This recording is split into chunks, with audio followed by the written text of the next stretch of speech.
కార్తీక దీపం 721 ఎపిసోడ్ ఇప్పుడు చూద్దాం. అందగత్తెని పెళ్లి చేసుకోబోతున్నానని నీకు కుళ్ళు. నాకంటే అందగత్తె అని నాతో ఎందుకు పోల్చడం? చూస్తే అదిరిపోతావు. ఏ అడ్రస్ ఇచ్చిందా? ఫోటో ఇచ్చింది. ఏది? ఆ దురదృష్టవంతురాల్ని చూపించు. ఒక్క నిమిషం. ఇదిగో ఇదే నా అదృష్ట దేవత.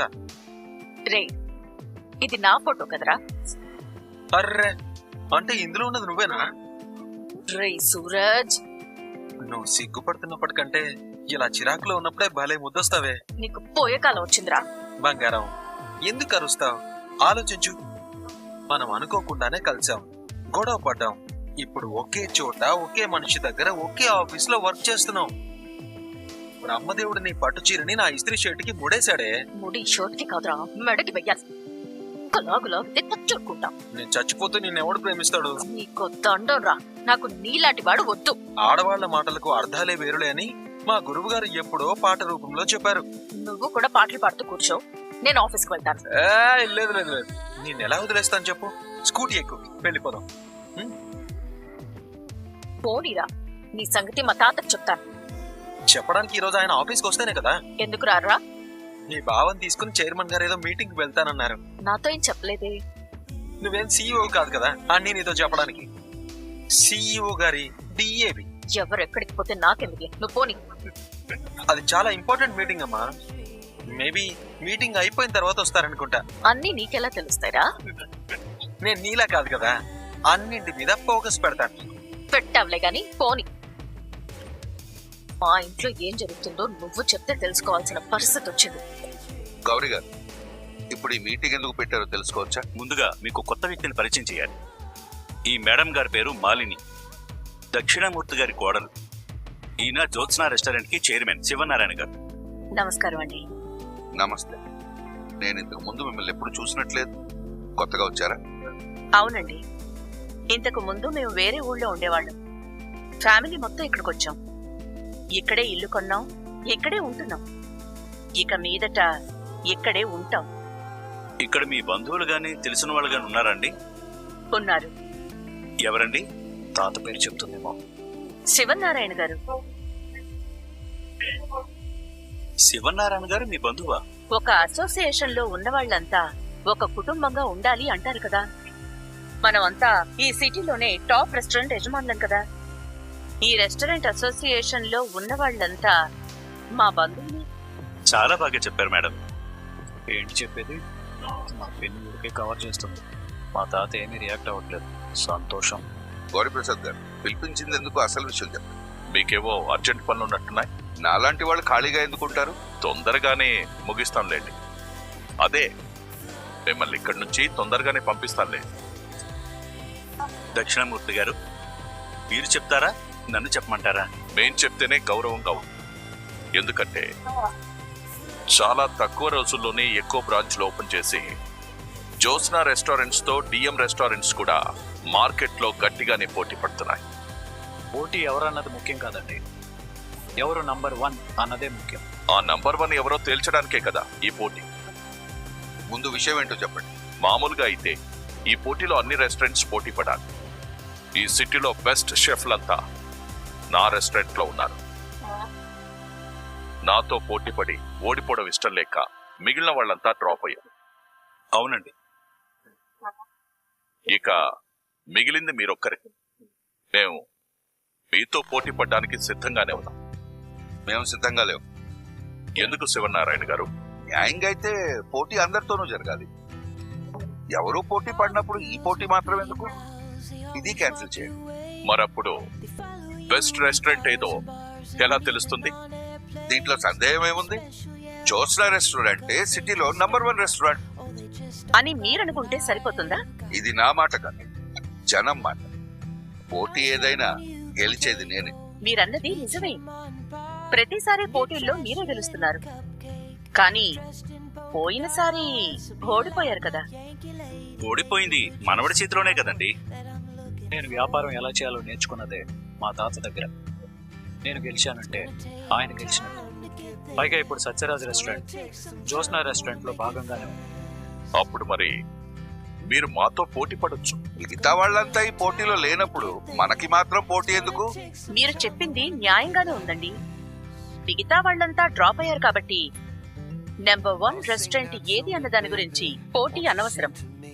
కానీ బెస్ట్ వంటకం ఎవరిది అనే దాని మీద పోటీ అవసరం కదా. అర్థం కాలేదండి. బెస్ట్ రెస్టారెంట్ అనేసరికి చాలా విభాగాల్లో టెస్టులు ఉంటాయి. దానికి 2 మాత్రమే పోటీ పడడం న్యాయం కాదు. ఎందుకంటే మా రెస్టారెంట్ లో సర్వీస్ బాగుంటే మీ రెస్టారెంట్ లో మెయింటెనెన్స్ బాగుండొచ్చు. మరి ఇంకేదైనా రెస్టారెంట్ లో ఏదో ఒక వంటకం బాగుండొచ్చు. బెస్ట్ రెస్టారెంట్ ఏది అనే దానికంటే బెస్ట్ వంటకం ఎవరిది అనే దాని మీద పోటీ పడదాం. మీ అందరికీ ఓకే కదా? మాలిని గారు, మేమందరం ఏ రకంగానూ మీతో గాని శివనారాయణ గారితో గాని పోటీ పడాలి అనుకోవడం లేదు. మేమంతా ఈ మాట చెప్పడానికే మిమ్మల్ని పిలిచాం. అయితే మేము శివనారాయణ గారితో పోటీ పడ్డాం. ఉత్తమ వంటకాలు ఎలా ఉంటాయో జనానికి తెలియాలి కదా. మేము పోటీకి సిద్ధమే అని చెప్పండి. దానికి కావలసిన ఏర్పాట్లు చేద్దాం. శివనారాయణ గారు, నేను మాట్లాడేది మీతోనే. ఈ పోటీకి మీరు సిద్ధమే కదా? మేము సిద్ధంగా లేము. ఏ రెస్టారెంట్ లో రుచికరమైన వంటకాలు ఉంటాయో జనాలకి తెలుసు. మరోసారి మేము ఎవరి ముందు ప్రూవ్ చేసుకోవాల్సిన అవసరం లేదు. అది కదండి, నేను చెప్పాల్సింది పూర్తయింది. ఇక్కడున్న ఎవరికి ఏ సందేహాలు లేవనుకుంటున్నా. కార్తీక్, పద. చాలా తెలివిగా తప్పించుకున్నాడు. బాబాయిని పోటీలోకి ఎలా దింపాలో నాకు తెలుసు కదా మావయ్య గారు. మేము శివనారాయణ గారితో పోటీ పడ్డాం. ఉత్తమ వంటకాలు ఎలా ఉంటాయో జనానికి తెలియాలి కదా. మనమే మార్కెట్లో నెంబర్ 1. అది ప్రూవ్ చేసుకోవడానికి ఎవరితోనో పోటీ పడాల్సిన అవసరం లేదు తాత. పైగా కొత్తగా స్టార్ట్ చేసిన డిఎం రెస్టారెంట్ తో ఇన్నేళ్ల అనుభవం ఉన్న జ్యోత్స్నా రెస్టారెంట్ పోటీ పడ్డవంటే వాళ్ళు కోల్పోయేది లేదు, మనం ప్రూవ్ చేసుకునేది లేదు. సార్, నేను మాట్లాడొచ్చా? మీరేమనుకోనంటే నేను మాట్లాడొచ్చా? మాట్లాడు. జ్యోత్స్నా గారు అన్నది నిజం. ఈ పోటీలో ఓడిపోతే డిఎం రెస్టారెంట్ కోల్పోయేదేం లేదు. అలాగే ఈ పోటీలో గెలిస్తే జ్యోత్స్నా రెస్టారెంట్ అదనంగా సాధించేది ఏమీ ఉండదు. మహా అయితే ది బెస్ట్ అనిపించుకుంటుంది అంతే. జ్యోత్స్నా రెస్టారెంట్ అంటే ఆల్వేస్ ద బెస్ట్. సో మనం ఎవరితోనూ పోటీ పడ్డం లేదు. పోటీ పడాలి. అవును సార్, మీరు చెప్పిన దాని ప్రకారం డిఎం రెస్టారెంట్ కి బెస్ట్ చెఫ్లు ఉన్నారని మిగిలిన వాళ్ళంతా పోటీలో నుంచి తప్పుకున్నారు. ఇప్పుడు మిగిలినవి 2 రెస్టారెంట్స్. ఒకటి డిఎం రెస్టారెంట్, 2 జ్యోత్స్నా రెస్టారెంట్. ఇప్పుడు పోటీ బెస్ట్ రెస్టారెంట్ ఏది అనే దాని గురించి కాదు, బెస్ట్ వంటలు, టేస్టీ వంటలు ఏ రెస్టారెంట్ అందిస్తుంది అనే దాని గురించి. ఆబ్వియస్లీ బెస్ట్ టేస్ట్ ఇచ్చే రెస్టారెంట్లు బెస్ట్ రెస్టారెంట్లే. అవునయ్యా, కాదని ఎవరన్నారు? ఇప్పుడు నువ్వు ఏం చెప్పాలనుకుంటున్నావు? మనం పోటీ చేద్దాం సార్. వద్దని చెప్తున్నాను కదా. పోటీ పడాలి మేడం. చైర్మన్ గారికి తెలీదా? నేను ఆయన గురించి ఆలోచించే చెప్తున్నాను. మీ లిమిట్స్ క్రాస్ చేసి మాట్లాడుతున్నావు. తనేదో చెప్పాలనుకుంటుంటే నువ్వెందుకు మాట్లాడుతున్నావు? చెప్పనివ్వు జోష్నా. ఏంటే చెప్పేది? ఇది మా ఫ్యామిలీ మ్యాటర్. ఎవరు వేలు పెట్టవలసిన అవసరం లేదు. వారు మేము ఈ ఫ్యామిలీ, మా ఫ్యామిలీ అని అక్షరాలతో అడ్డుగాడు కట్టాల్సిన అవసరం లేదు. అలా అయితే సూరజ్ పరాయివాడు కదా, బయటికి పొమ్మను. పరిజాతం, అందరినీ రమ్మన్నది నేను, అందరికి జరిగింది చెప్పింది నేను. కంపెనీకి సంబంధించిన విషయాలు అది ఇక్కడ ఉన్న వాళ్ళందరూ నా వాళ్ళు, సూరజ్ తో సహా. సూరజ్, నువ్వేం చెప్పాలనుకుంటున్నావో పూర్తిగా చెప్పు. ఆల్రెడీ రెస్టారెంట్స్ ని రన్ చేస్తున్న వాళ్ళంతా ఒక కొత్త రెస్టారెంట్ ని చూసి పోటీ నుంచి తప్పుకుంటుంటే తెలియకుండానే దానికి గుర్తింపు వచ్చినట్టే. ఎప్పుడు ఓటమి ఎరగని జ్యోత్స్నా రెస్టారెంట్ కి డిఎం రెస్టారెంట్ పోటీ పడకూడదు. అయినా సరే పోటీకి సిద్ధపడ్డారంటే మిమ్మల్ని ఓడించగలమనే నమ్మకంతోనే కదా. మీరు ఇప్పుడు పోటీ చేయలేదు అంటే ఇది జనంలోకి ఎలా వెళ్తుంది? బయటి వాళ్ళ వరకు ఎందుకు? రెస్టారెంట్ ఓనర్స్ అసోసియేషన్ తీసుకుందాం. వాళ్ళేమనుకుంటారు? ఓడిపోతామనే భయంతోనే మీరు ఈ పోటీకి. సూరజ్, అంటే మీరు ఓడిపోతారని కాదు సార్. విన్నర్ అని ఎవరినంటారు? పోటీలో దిగి గెలిచిన వాళ్ళనే కదా. ఒకరి మీద ఎదురుగా నిలబడడానికి సిద్ధంగా ఉన్నప్పుడు మీరు పోటీలో నిలబడాల్సిందే. అలాంటి పోటీ మాకు అవసరం లేదని చెప్తున్నాను. సూరజ్ చెప్పింది నిజమే జోష్నా. ఏంటే నిజం? మనం డిఎం రెస్టారెంట్ తో పోటీ పడదాం. నీకేమైనా మతిపోయిందా? నిలబడితే కదా మనల్ని మనం మరొకసారి నిరూపించుకోగలిగేది. అవును తాత, దక్షిణామూర్తి గారికి మనకి ఉన్న రిలేషన్ గురించి బోర్డు మెంబర్స్ కానీ రెస్టారెంట్ ఓనర్స్ అసోసియేషన్ కానీ తెలియదు. ఇది కేవలం ఒక నెంబర్ 1 రెస్టారెంట్ కి, ఒక కొత్త రెస్టారెంట్ కి జరుగుతున్న పోటీగానే అందరూ చూస్తారు. మనం కూడా బిజినెస్ యాంగిల్లోనే ఆలోచించాలి. అయితే పోటీ పేరుతో మీ తాతని దక్షిణామూర్తిని కొట్టుకోమంటావు? ఇవి వంటల పోటీలు, కుస్తీ పోటీలు కాదు. వీళ్ళకి మాట తేడా వచ్చిందంటే గరిటెలు కాదు కత్తులే పట్టుకుంటారు. కొన్ని మాటలతోనే కాదు, చేతలతో కూడా గెలవచ్చు పారు. అది మా తాతకి చేత కదంటావా? వాడదే చెప్తున్నాడే. మీరలా అర్థం చేసుకుంటున్నారు. నువ్వెందుకే నోరేసుకుని పడిపోతావు? ఎవరు పడిపోతున్నారో అర్థమవుతుందిలేండి. చూసారా నేను మీ భార్యనని కూడా చూడకుండా దీప ఎంత మాట అంటోందో. వంటే పడతారు మరి. అది నాకంటే చిన్నదే కదా, ఏదో పెద్దదాన్ని ఓ మాట అన్నానని అనుకోవచ్చు కదా. ఆ మాట మాత్రం మీరెందుకు అనాలి? నువ్వెందుకు మమ్మీ దీపక్ సపోర్ట్ చేస్తావు? అందరూ నోళ్ళేసుకుని పడిపోయే వాళ్లే కాదు, న్యాయంగా మాట్లాడే వాళ్ళు కూడా ఉన్నారు ఇక్కడ. వదిలే బాబా. ఏంటి వదిలేసేది? అర్థం లేకుండా మాట్లాడుతుంది మీరు, పైగా సమర్థించుకుంటున్నారు. ఎవరు సమర్థించుకునేది? నువ్వా మేమా? ఆ డిఎం రెస్టారెంట్ తో పోటీ వద్దనే కదా తాత సైలెంట్ గా ఉంది. సూరజ్ ఎందుకు పోటీ పడదామంటాడు? దానికెందుకు దీప సపోర్ట్ చేస్తుంది? ఇదంతా వెనకుండి నువ్వు అనిపిస్తున్న మాటలే అని నాకు తెలుసు బాబా. ఈ మాట అనేవాడిని అయితే తాతకు అక్కడే చెప్పేవాడిని. ఎక్కడ చెప్పినా ఎవరు చెప్పినా డిఎం రెస్టారెంట్ తో పోటీ పడడం నాకు ఇష్టం లేదు బాబా.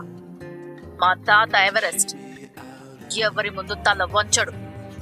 కార్తీక్, ఫోన్ రింగ్ అవుతుంది, ఎవరో చూడు. కొత్త నంబర్ తాత. ఎవరు తాత? దక్షిణామూర్తి. కాంపిటీషన్ గురించి అడగడానికి అయి ఉంటుంది. కాల్ కట్ చేయి బాబా. అవసరం లేదు, లిఫ్ట్ చేసి స్పీకర్ ఆన్ చేయి. ముందుగా మాట్లాడితే నువ్వు ఒక మెట్టు తగ్గినట్టు అవుతుందని ఆగిపోయావా మిత్రమా? మన మిత్రత్వానికి ఆబ్దిగాలే కాదు, వర్ధంతిలు కూడా జరిగిపోయాయి. మిగిలింది శత్రుత్వం మాత్రమే. మనిషినంటూ గుర్తుపెట్టుకోవడానికి ఏదో ఒకటి మిగిలింది కదా. ఎందుకు ఫోన్ చేసావు చెప్పు.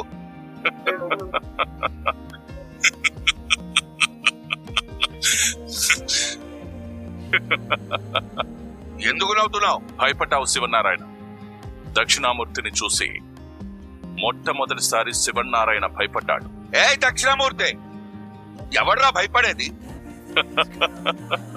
ఈ రోజు నీ కళ్ళల్లో బెరుకు చూశాను, నీ ఒంట్లో భయం చూశాను. నువ్వు జీవితంలో మొదటిసారి భయపడ్డావు.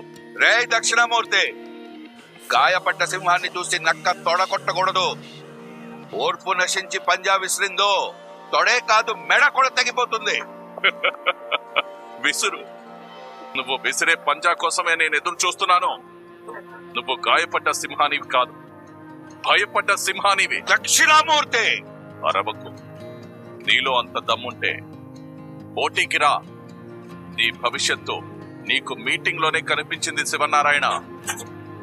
పోటీ పడితే ఓడిపోతామని తెలిసే తెలివిగా అక్కడి నుంచి తప్పించుకున్నావు. తప్పించుకోలేదు, మనవన్ని అడ్డు పెట్టుకుని పారిపోయి. ఎవడ్రా పారిపోయేది? శివనారాయణ పేరులోనే వీరత్వం ఉందిరా. నేను కష్టపడి సంపాదించుకున్న నా ప్రతిష్టలో నా పౌరుషం ఉందిరా. ఎవరూ నన్ను చేపట్టుకుని తీసుకొచ్చి నంబర్ 1 స్థానంలో కూర్చోబెట్టలేదు. ప్రతి మెట్టు కట్టుకుంటూ వచ్చాను. నిజాయితీగా పనిచేశాను, న్యాయంగా గెలిచాను. భయపడ్డం పారిపోవటం ఈ శివనారాయణకి తెలీదురా. నాకున్న బ్రాంచ్ల్లో ఏ బ్రాంచ్ కైనా వెళ్ళు. శత్రువుని చూసి శివనారాయణ భయపడ్డం మీరు ఎప్పుడైనా చూసారా అని అడుగు. శివనారాయణ భయపడ్డాడని ఒక్కడు చెప్పినా బస్తీమే సవాల్, నా తల తీసి నీ కాళ్ళ దగ్గర పెడతాను. మాట్లాడుతున్నది ఫోన్లో కదా, ఎన్నైనా చెప్తావులే. ఏ దక్షిణామూర్తి, ఫోన్లో కాదురా, నీ ఇంటికొచ్చి కూడా నేను ఇలాగే మాట్లాడతాను. నీకోసం నా ఇంటి తలుపులు ఎప్పుడు తెరిచి ఉంటాయి. నీ నీడే నా ఇంట్లో పడకూడదు అనుకున్నప్పుడు నా నీడ నీ ఇంట్లో పడాలని ఎలా అనుకుంటావురా? అనుకోనివి జరగడమే జీవితం శివనారాయణ. ఇది మాత్రం ఎప్పటికీ జరగదు. రాకూడదని నువ్వు బలంగా కోరుకో, రావాలని నేను బలంగా కోరుకుంటాను. ఎవరి కోరిక బలమైందో కాలమే నిర్ణయిస్తుంది. కోరుకోవాలంటే నేను నిన్ను తలుచుకోవాలరా. అది కూడా నాకు ఇష్టం లేదు. మాతో పోటీ పడితే నువ్వు ఓడిపోతావని నీకు తెలుసు మిత్రమా. అందుకే మాటలతో గారడి చేసి తప్పించుకునే ప్రయత్నం చేస్తున్నావు. మాటలు జాగ్రత్తగా రాని దక్షిణామూర్తి.